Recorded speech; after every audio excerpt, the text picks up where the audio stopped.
درنو لیدونکو سلامونه او نیکی هیلې مو ومنئ. د آیا پوهیږئ معلوماتي چینل ته ښه راغلاست. په دې ویډیو کې به درته د هغه لارو چارو په اړه معلومات درکړو چې د کرونا له مرګوني ویروس څخه د ځان ساتنې په موخه ترسره کیږي. د کرونا ویروس څخه د ځان ساتلو په موخه دا ټکي عملي کړئ. لکه څنګه چې تاسې ټول پوهیږئ، په چین کې د کرونا ویروس د پیدا کېدلو له امله د مړو شمېر ان تر 2300 هم اوښتی دی. له بده مرغه چې دغه ویروس د افغانستان ګاونډي هیواد ایران ته د رارسېدو سره سم د افغانستان هرات ولایت ته هم راورسېد. د افغانستان د عامې روغتیا وزارت هم خبر ورکړ چې په هرات ولایت کې د کرونا په ویروس 3 تنه افغانان هم اخته شوي دي. د دغه ټکان ورکوونکي خبر په خپرېدا سره سم ګڼو افغانانو خواشیني ښودلې ده. خو موږ تاسې ته د احتیاط په خاطر هغه څو ټکي در په ګوته کوو چې په کرونا ویروس د اخته کېدا او د خپرېدو مخه نیسي چې تاسې یې باید مراعات کړئ.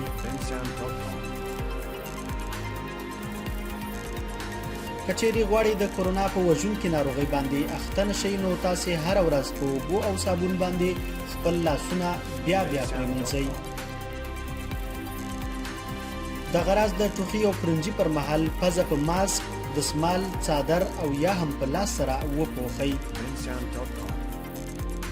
له هغو کسانو څخه ځان لرې وساتئ چې په زکام او یا هم ریزش باندې اخته وي. هغوی ته هم مشورې ورکړئ چې د زکام او ریزش ناروغي عادي ونه نیسي.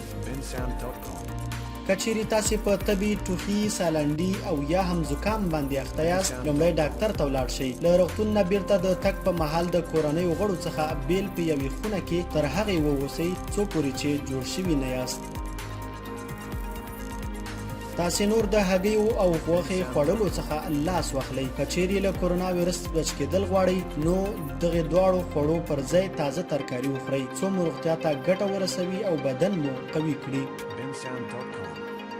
هغوی چې په کورونو کې څاروي لري یا هم د څارویو پلورلو کاروبار کوي، له خپلو څارویو سره د ماسک، موزو او یا د دستکشو بغیر مه کښېنئ.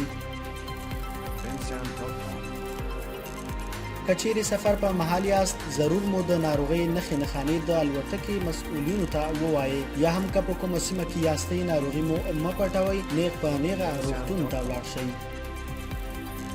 که چیرې د کرونا ویروس څخه د ځان او کورنۍ د غړو ژوند ژغورل غواړئ، نو په دې ترتیب سره پورته یادې شوې لارې چارې عملي کړئ.